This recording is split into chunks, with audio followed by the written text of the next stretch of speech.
have begun. How many of you saw the videos of data and development analysis? Okay. How many of you find it very difficult? How many of you think it's a nightmare? Or is it easy? Not so much difficult. It's not so difficult. Okay. Fine. So if you have watched the videos of data and development analysis and if you're attending this live session, I think it should be more than enough for you to handle your end term exam. Definitely, if you want more expertise, if you want to do a project using data and development analysis, you need to read those research papers that are mentioned in the course. You need to work on those Excel sheets and so on. But as far as the exam is concerned, if you have watched all the videos and if you're attending this live session, it's more than enough. So without any further delay, let's begin today's session on data and development analysis.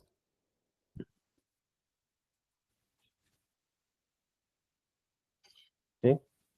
So since a couple of you have watched the videos, what is data and development analysis?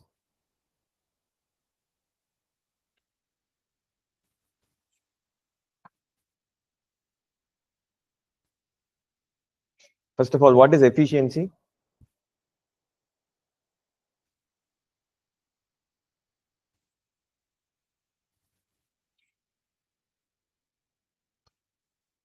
Hello, can you hear me?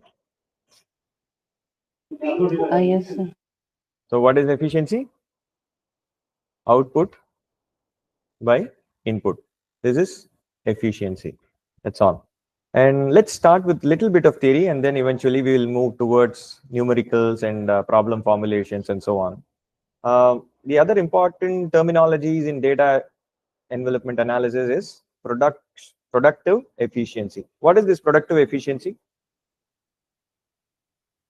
Weighted output. Weighted. Yeah. You are trying to maximize the output under given constraints. So it is simply a maximization problem. Maximization of your output. This is productive efficiency. There is another term called efficient frontier. What does this mean?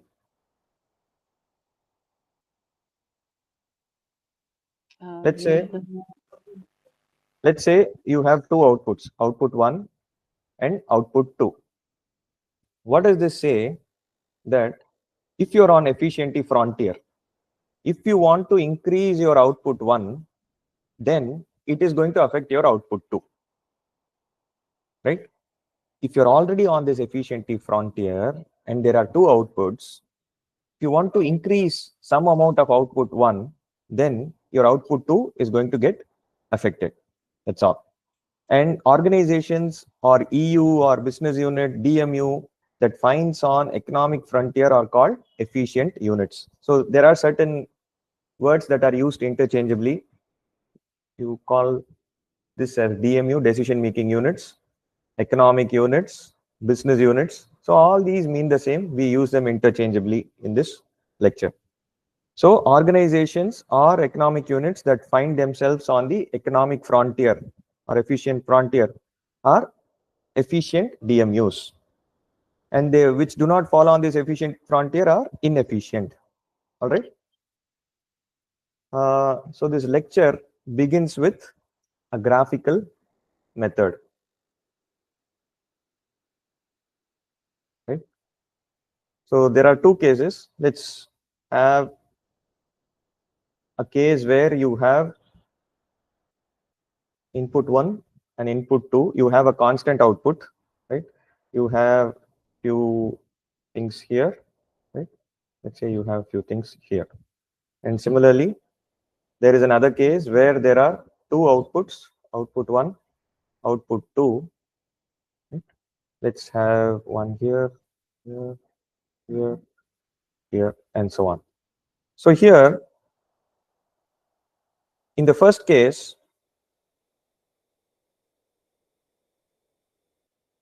which is the efficient, which is the efficient frontier in this case where you have two inputs and constant output? Below 1 point. Lower part. Okay, so this, so let's give them a numbering. So let's call this 1, 2, 3, 4, and 5. So here 3, 4, and 5 are efficient frontiers. They are efficient, whereas 1 and 2 are inefficient. So likewise, in the case where you have two outputs and constant input, these DMUs are on the efficient frontiers. So let's give them a number 1, 2, 3, 4, and 5. 4 and 5 are inefficient business units. So what does DEA do? What does DEA do? It measures relative efficiency. It calculates individual efficiency for each DMU in a set of DMUs. So let's take an example. Let's take an example. You have uh, let's take a cricketing example, if that's okay with everyone. Else we can go with something else. Let's say you have three batsmen,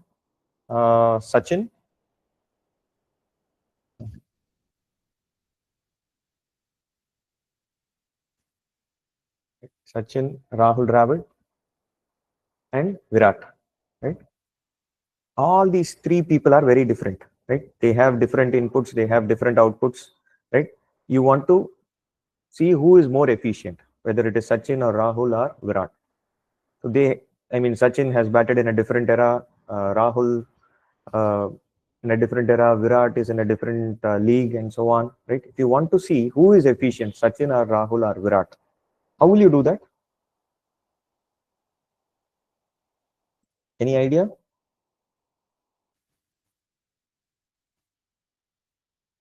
We put the input and find Okay. out. So first of all, you decide your inputs, your outputs. Okay. What else? So it should be. It should be the same outputs for inputs and outputs for all these three batsmen. Okay. Let's do it in a systematic manner. I hope this is visible. So let's do this. We'll spend some time so that we understand this. Okay. Uh, let's give me some inputs in a cricketing example. What are inputs here? It's called params. Maybe number of matches. Number of wickets. Wickets. Maybe that is a good metric for a bowler. But since it's Bowler, okay. batsman, let's talk about inputs Number first. of runs. That is an output. Number of runs. Number of runs average. It's an output. Next is number of hundreds, right? And when we talk about more inputs, number of innings, maybe let's talk about test cricket, where you Striking have rate. strike rate. Yes, there are a lot of. Let's restrict ourselves to few. The number of matches, number of innings, number of balls faced, right? And we have three business units. Who are they? Sir Sachin Tendulkar, Sir Rahul, and Virat, right? So, right, okay. So these are inputs and these are outputs. Okay. And each of them are good in certain aspects. For example, Sachin has played a lot of matches, right? And number of innings, definitely he might have played more innings than anyone else. So number of balls faced. Can you say who has faced more balls out of these? Rahul. Rahul Dravid, yes. So let's do that. Let's give a color code for Sachin, green. So when it comes to number of matches, Sachin has played more matches, obviously more innings as well. So number of balls faced, Rahul has an upper edge because he is the wall of Indian cricket. Right? Number of runs, again, maybe Virat Kohli has slightly an upper edge. Average, number of hundreds, definitely this guy. Average, maybe Sachin. Right? So now we have a set of inputs and set of outputs. So what will Sachin do to maximize his efficiency when we solve a data envelopment analysis problem? Maximize outputs. Maximize output, right? So how do you do that? You want to maximize your output, which is maximizing efficiency. How that can be achieved? By minimizing the input. Minimizing the input, okay. So here you play with, I mean, if you look this as a linear programming problem, the decision variables are nothing but weights, right? You cannot minimize the input because he has already, Sachin has retired. You cannot reduce the number of balls he has faced. Yeah. It is fixed. You know how many balls he has faced, how many innings he has played, how many matches he has played, runs made, and so on. But what you So can play adjust with the weights. Adjust weights. the weights accordingly. Exactly, madam. So you have to play with the weights. So Sachin will choose weights so that his efficiency is maximized, right? And similarly, Rahul will choose weights in order to maximize his own efficiency, and likewise Virat.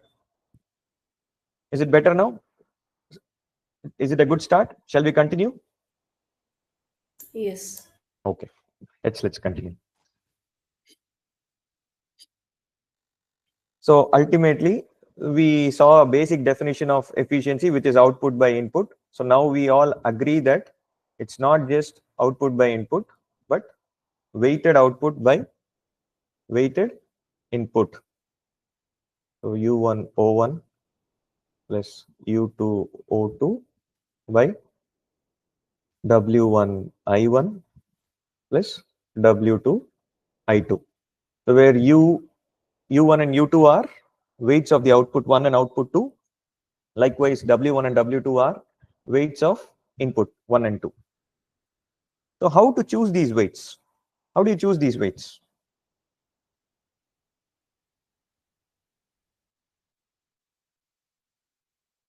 How is it done? You solve a linear programming problem. Let the DMUs decide their weights. And what is the objective here? To maximize the efficiency. So now we have 3 business units who are Sachin, Rahul, and Virat. So how many linear programming problems are we going to solve? 3. 3. So you solve one for Sachin, one for Rahul, one for Virat, and you find the weights of Sachin, right? You find U1, U2, W1, W2 for Sachin. And then you solve using the weights that you have obtained for Sachin, you look for Rahul's efficiency, right? Using the weight you have obtained for Sachin, you look at the efficiency of Virat, right? So this is why it is called measuring relative efficiency. For Sachin's weights, how efficient is Rahul? For the weights of Sachin, how efficient is Virat? So previously it was like comparing apples and oranges. So now we are bringing everything into a common ground. For the weights of Sachin, how is Rahul performing? For the weights of Sachin, how is Virat performing? Is it okay? Shall I proceed? So the moment we say linear programming problem, what are the 4 things? Decision variables. What are the decision variables here? What are the decision variables? Weights. U1, U2, W1, W. W2. And what is the next thing in a linear programming problem that you look for? Objective. Objective. Okay. Objective is maximizing efficiency.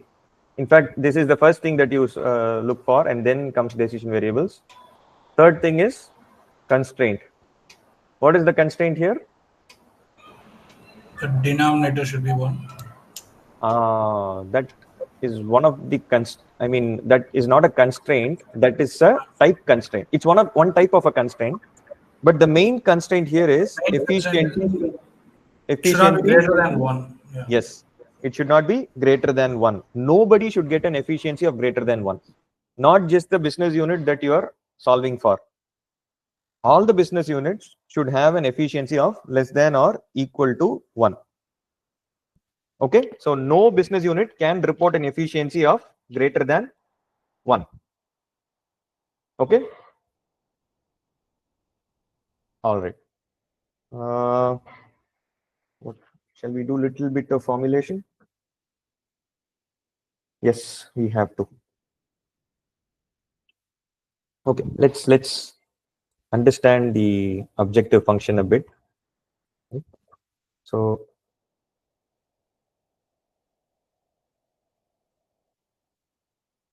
E K. What is this K?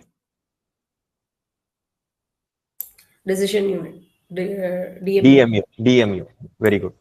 So Y1K O1K plus Y2K plus O2K plus dot dot dot YMK OMK divided by X1K I1K. Yes, you can please tell me what it is. X2K plus X2K, I2K I2K, and so on. and XNK. very good. XNK and INK. INK. So here, what is this one? First attribute, Input. First input. first output. First output. weight of the first output. First output, yeah. It's not the weight of the first output, but it is the yes, it is weight. Correct. Yeah, Y is weight. Y is weight and Y is weight and O is output. O is output. This you already know. Outputs you already know. Inputs you already know, right? And here K refers to the DMU, which is Sachin, Rahul, or Virat. This 1 refers to the output 1. In our case, what is output 1? Output 1 is number of runs. Output 2 is average. Output 3 is number of hundreds, and so on. Okay. So this is your objective function. Okay. So again, solving it as an optimization problem where each DMU tries to maximize their own efficiency by adjusting the weights assigned to input and output. And we have the objective of maximizing this EK. All right. And the constraints are also very straightforward. No DMU gets an efficiency greater than 1. And then we forgot another thing. What is that? The fourth one of a linear programming problem. Fourth important parameter of a linear programming problem. Non-negative. Yes, xik and yik greater than or equal to 0. Non-negative constraint. Okay, so why is this complex? Why is this very complex?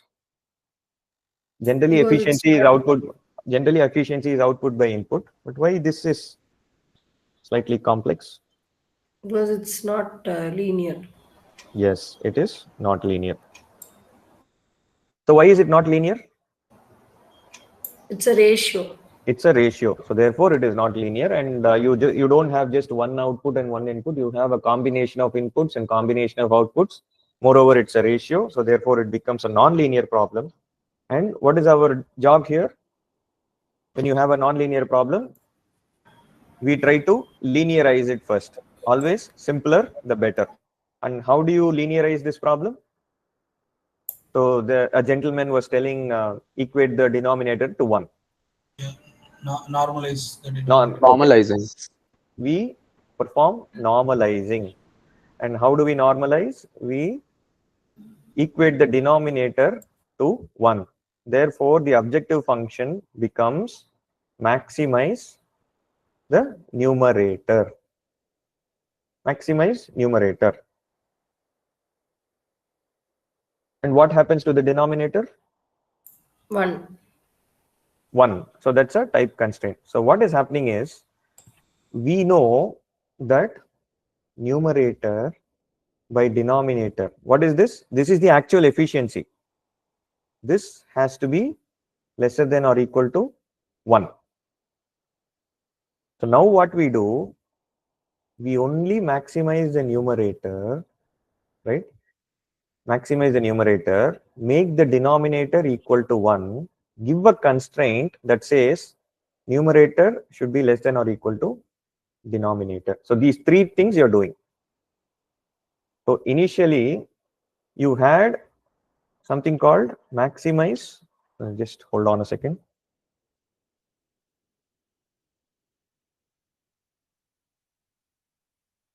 You had an objective of maximizing efficiency. So now that has been transformed in this way. Efficiency is numerator by denominator, and you know that it has to be less than or equal to 1. So what you do, you cross multiply and you say that numerator should be less than or equal to denominator. You maximize only the numerator and make the denominator equal to 1. And how do you make the denominator equal to 1? How do you make the denominator equal to 1? How is it even possible?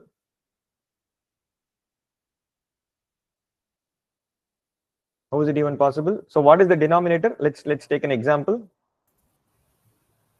Weighted inputs. Yes, using weights, you make the input into 1. So let's say you have I11, this is one input. Then you have second input for the first DMU. So what happens? You introduce weights, which is x11 plus x21 X21.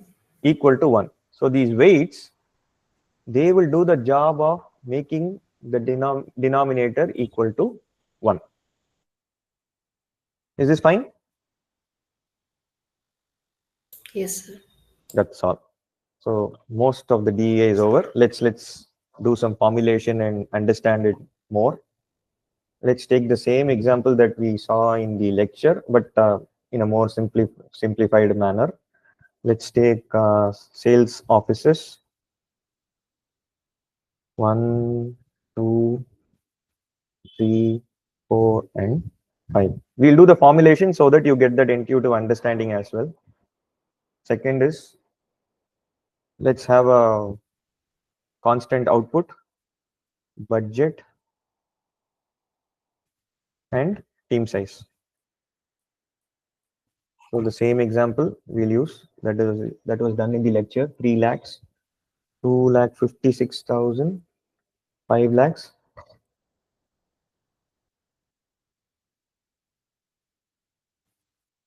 Next is 3,90,000. 3,90,000, yes. 185.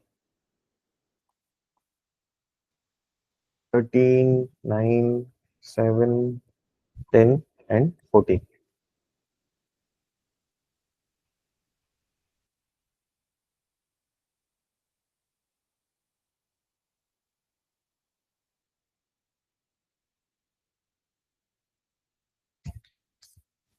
Let's take this, go here, paste it. Fine. Is it visible? Is it okay? Yes, sir. Yes, sir. It's this guy.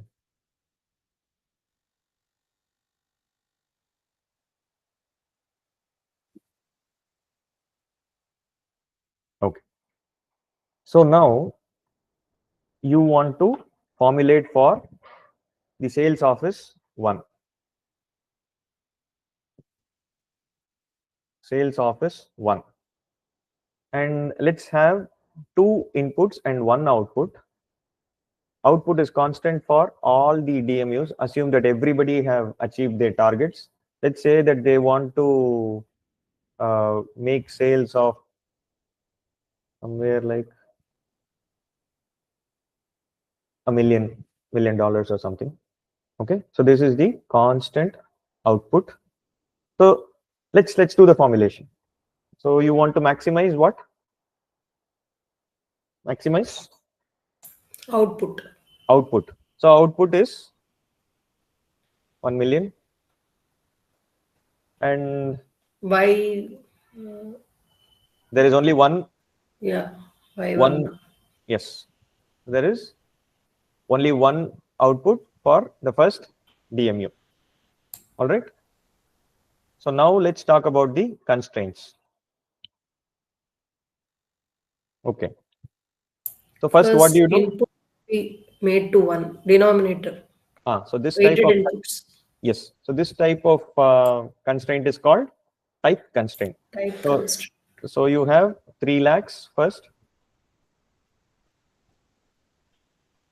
plus To x1. 13. So what comes here? x11. X11. So first first First input, weight of first input. the first weight of first input for the first DMU. Okay. Next here comes x21. X21, weight of second input for DMU 1. 1. So this equal to 1. Okay. Next, what is the next constraint? y11 Okay. into 10 lakhs. Okay. So you mean to say so here she is talking about this constraint where we say numerator is less than or equal to denominator. So what is the numerator here? Y11 into unit 10, 100, 1000, 10,000, 100,000, million. The output numerator is less than or equal to X11 into 3 lakhs plus X21 into 13. Okay. Next what happens? Same. y11 into Y11. Yes, Y11 into 10 lakhs. into 10 lakhs. Okay, so let's follow Indian system.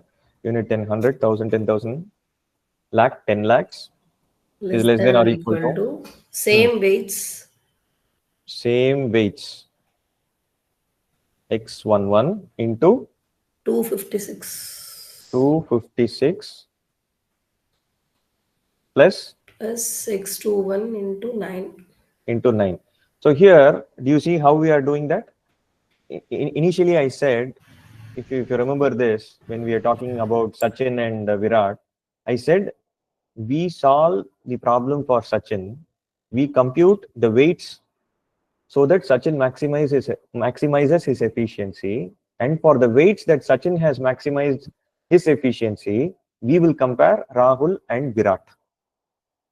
Right? The same thing we are doing. Here, what are these weights? Y11, X11, and X21. These are the weights that are used by DMU1, that is sales office 1, for maximizing its efficiency. The same weights, right? These weights. Let me change the color. The same weights, this one, this one, this one, and this one. The same weights we are using for other DMUs to check whether they are efficient relatively. Right? If you do the same thing for the third DMU, what will happen? It will be Y11 into 10,000 into 10 lakhs is less than or equal to the same weights X11 and X21 into 5 lakhs and 7. 5 lakhs and 7. Right? Is this okay? Any doubts so far? Sorry, I missed the first part. That max y11 into 10 lakh. How did we get that 10 lakh? Okay, I'm sure. sorry. Sure, no problem. So, first of all, let's redefine the problem. So, there are 5 sales offices and they have 2 inputs, which are budget and team size. So, there are 2 inputs, input 1 and input 2. All these 5 offices have only one output, and we assume that everybody achieved their target of 10 lakh. Everybody achieved their target. It's a constant target. So the only way to differentiate them is through their inputs. And how do we do that? If you remember this graph that we discussed, right? Yeah. Input 1 and input 2, right? Everybody have constant input, but some are efficient, some are inefficient because they are using their resources effectively. Some are not using their resources effectively. You want to see out of these 5 sales officers, which ones are efficient and which ones are not. So everybody wants to maximize their efficiency. And efficiency being a ratio which is non-linear, what we do? We try to normalize the ratio. How? By maximizing only the numerator, by setting the denominator equal to 1, and then introducing this constraint which says numerator is always less than or equal to denominator, right?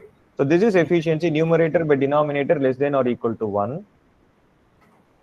And what we do? We cross multiply and we say numerator is less than or equal to denominator. That's all. Okay, got it. Thanks. Pleasure, sir. Okay, so this is the formulation for DMU 1. Do you want me to go through the formulation of DMU 2? Shall we do it, or it is No, clear? just the weights will change for DMU2. That's all right.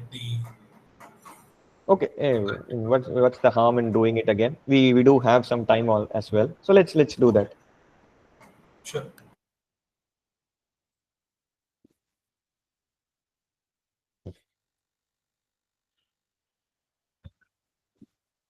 Okay, let me copy and paste it again. Okay, so what is going to be the objective function? Maximize the same 10 lakh to Y12. And the weight will change. Y, yes, 1, 2. 1, 2. First is for the output weight 1, and then 2 is for DMU 2. Okay, subject to, first what we do, type constraint, what it is. First let's write down the input variables: 2, 56, 000, and 9. 9. 9. So what is this? This is the second DMU's input. Second DMU's input and X12. first input X1, first input X12 and X22. X22. 2.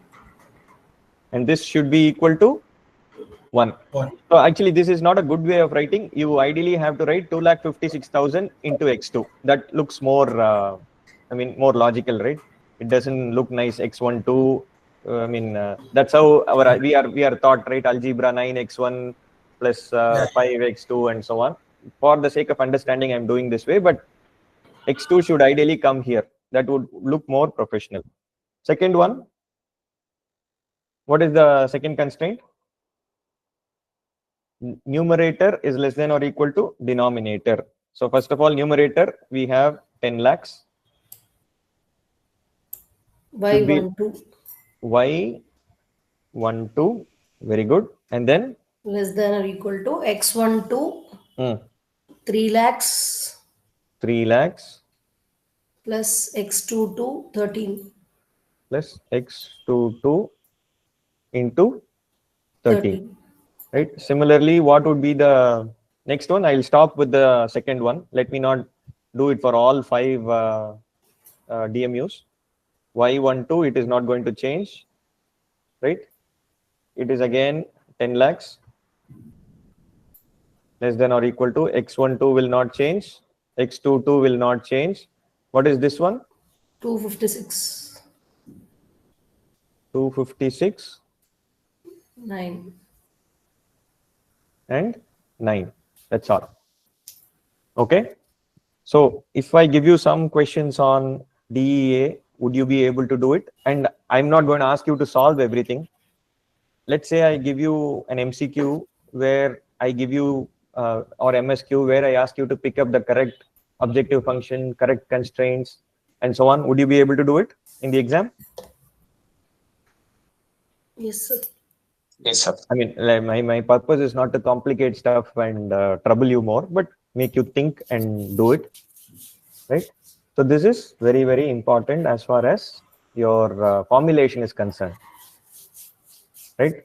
Next one, let's talk about a case where we have same one, 2 input and 1 output. Let's have x-axis, y-axis, x-axis, team size, budget. Let's talk about 1, 3, 1, and 4. So let's give them a name as well. 5, 2, 3, 1, and 4. So which are the efficient frontiers? 5, 2, 3. 5, 2, and 3. These are the efficient frontiers. So now, how do I make DMU1 efficient? How do I make DMU4 efficient?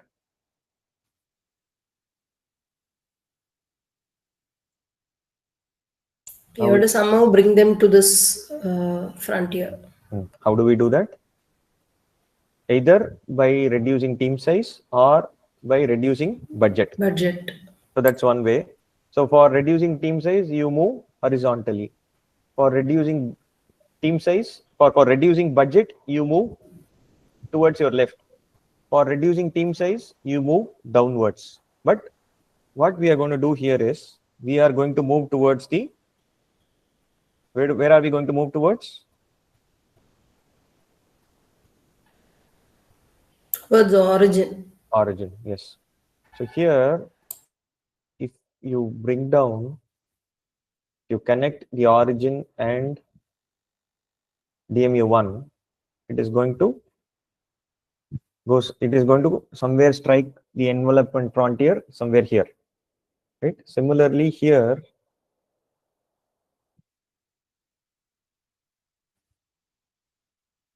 this is where you are going to end up.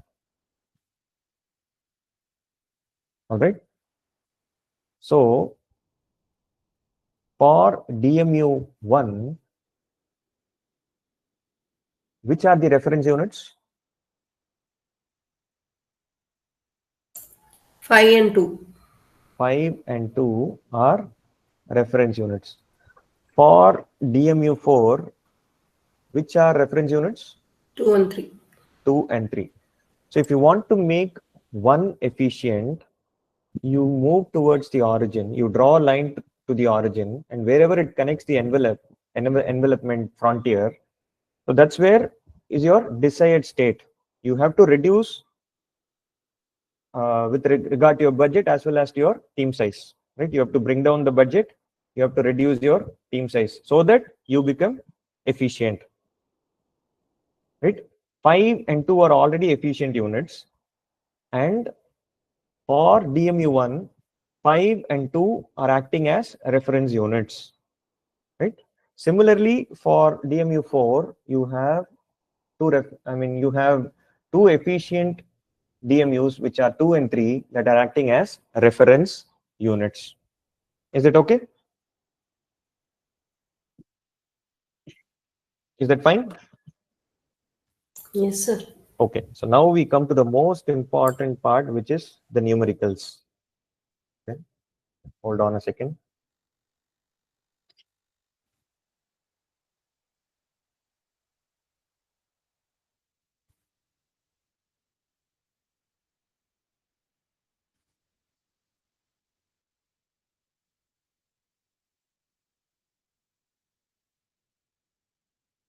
I believe it's 9.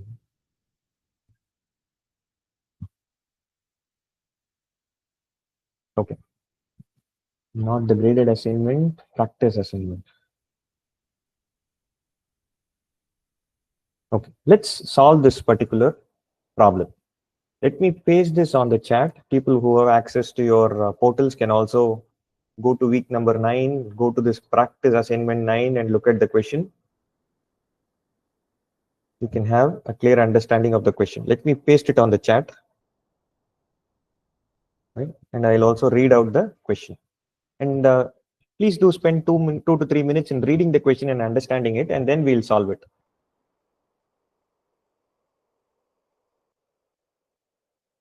Meanwhile, let me recreate this. So you have sales and leads. So your screen is not visible. Is it? Okay.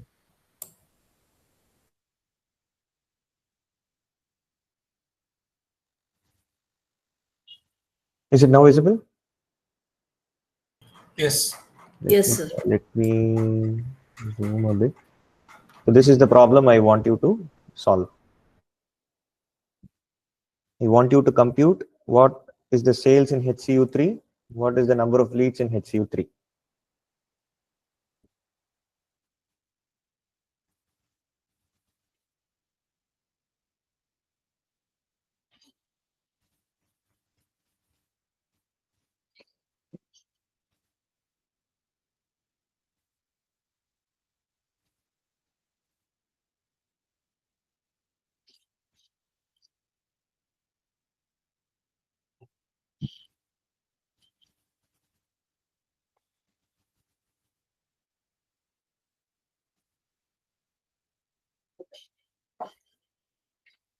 So it is actually how much is the sales in HCU3 and how much is the number of leads.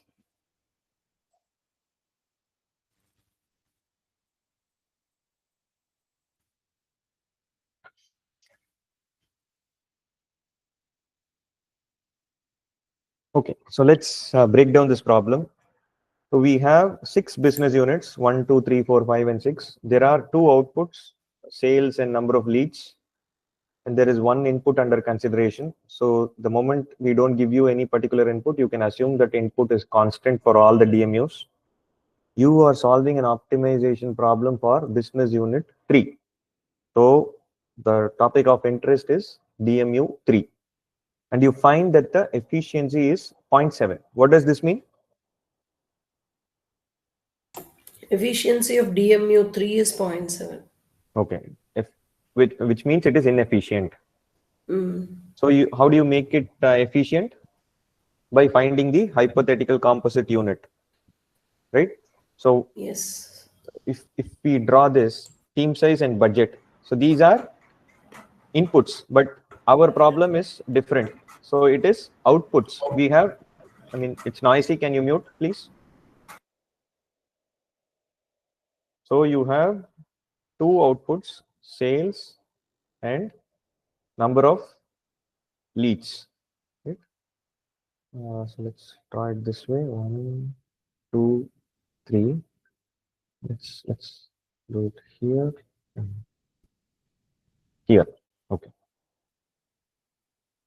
So ideally there are 6 business units. Let's not be very particular on the numbers.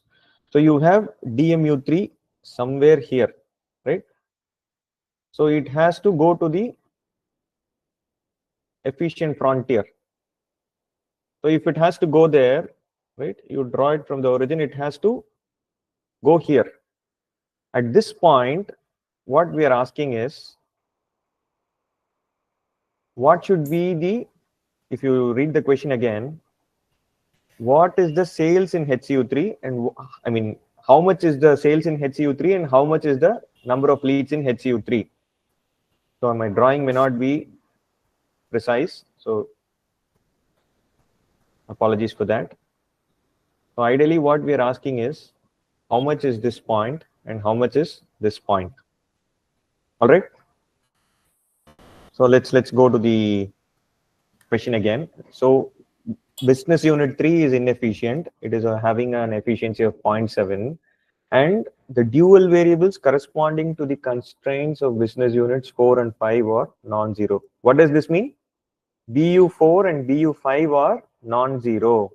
The dual variables corresponding to BU4 and BU5 are non-zero, which means this is 4, and this is 5. What are these? These are the reference units. 4 and 5 are reference units to DMU 3.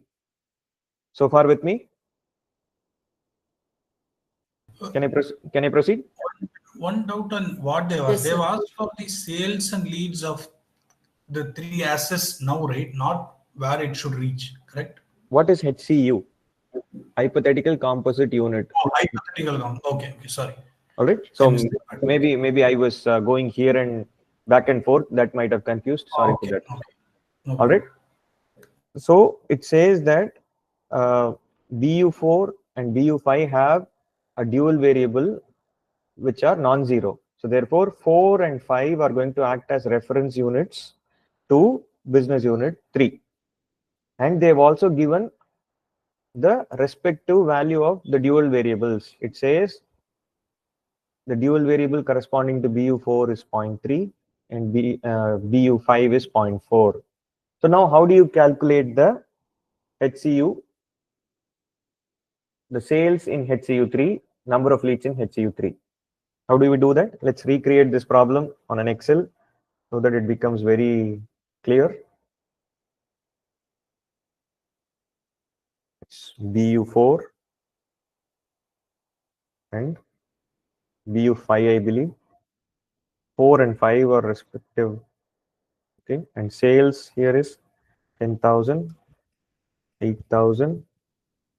Number of leads 10 and 12. All right.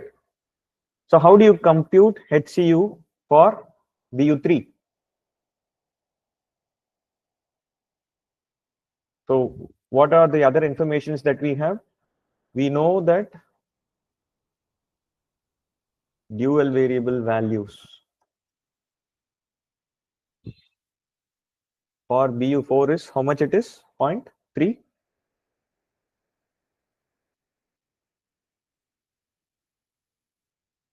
0.3 and 4. Right. So with this information, how do we solve the problem? How do we solve the problem? We have to first, these two do not add up to 1. So we have to first normalize them.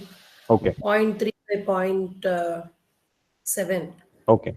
So generally, if you add the dual variables, it is going to be it's going to be the value of the objective function. If you look at this, here it's 0.7. This is your efficiency or the objective function. If you add 0.3 and 0.4, again, it is going to be the efficiency. So what this madam says, what this lady says is that, well, these dual variables don't add up to 1. So why don't you normalize them? And how would you normalize? How would you normalize?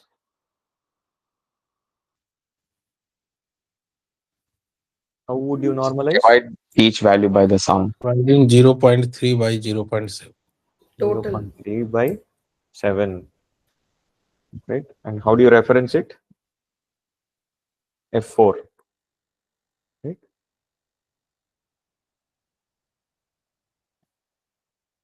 Right? So let's have. Okay. So now do they add up to 1? Now do they add up to 1? Yes. Okay. So now how would you compute sales in HCU 3? How do you do that? Leads. That'll be How do the you, dual variable into the sales, given sales of 4 and new dual variable into sales of 5. is this what you say? Yeah, 0.43 into 10,000 Hmm. plus 0.57 into 8,000. Okay. There is something called formula text. Yes. Right. This is what I have done. Okay. Similarly here, 0.43 into 10 plus 57 into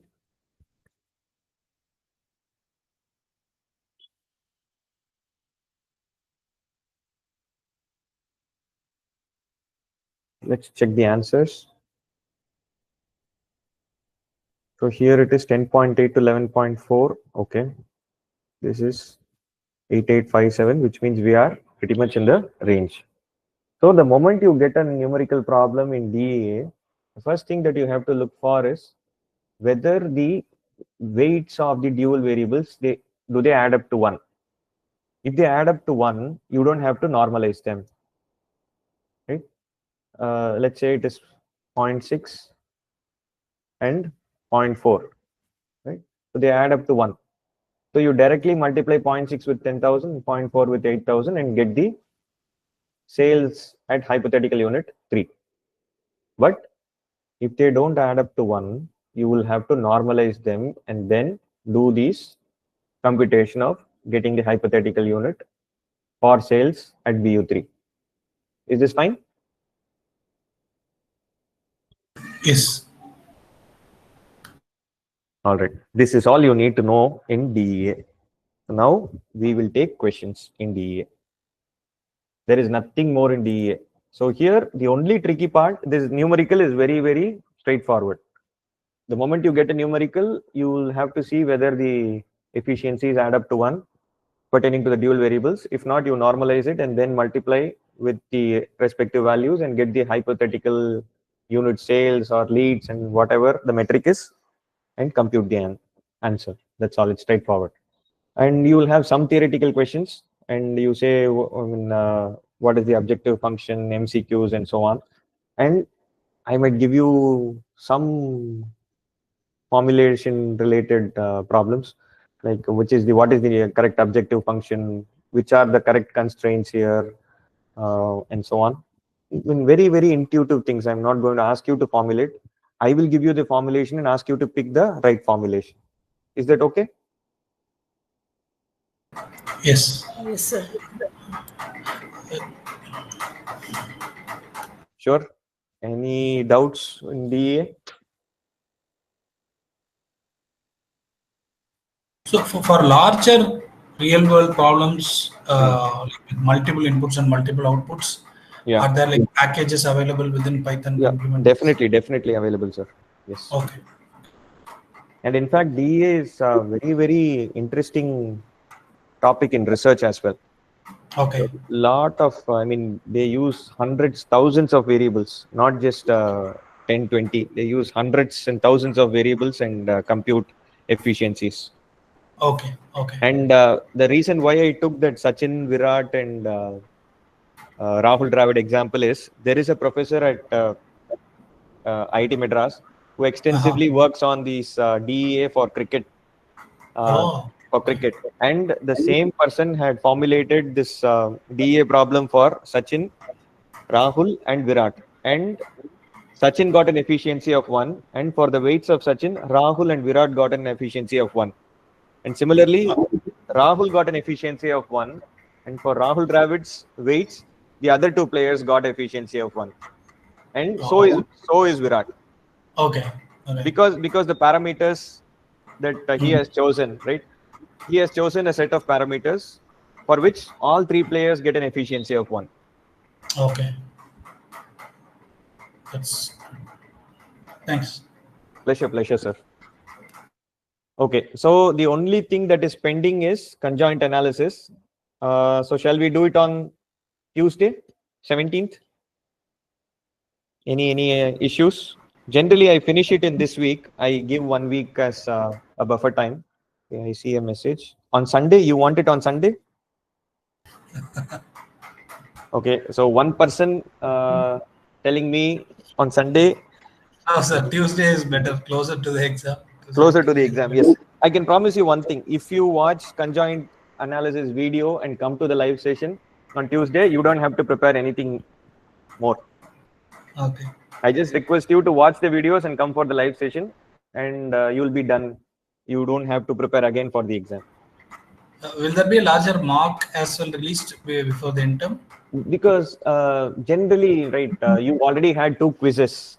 Okay. So it's going to be very similar. The only 2 new topics added are conjoint and DEA, and you saw DEA. You already saw a numerical problem now. And formulation is very straightforward. I'm going to ask you pick the correct objective function, pick the correct constraint, simple ones. Okay. And conjoint is also going to be very similar, mostly theoretical, little bit here and there on formulation. And since we have lot of formulations, right, we have been seeing this primal dual and in DE also, I'll try to reduce the formulation part in conjoint. Okay. Okay. And is there a week 12? Is there week 12 content also that's going to get released, or only till week 11? Week 12 is epilogue, and Okay. it is just the summary of the entire course. Entire So course. Okay. yes, so we won't ask any questions from that week. So week Okay. 12, it's only epilogue and continuation. Sure. Okay. All right. Thank you. Pleasure, sir. So if there are no more questions, we can close today. Let me stop the recording, and I'll wait for a few more seconds. And if there are any doubts, we can get it clarified in DEA. Pleasure, sir. Thank you.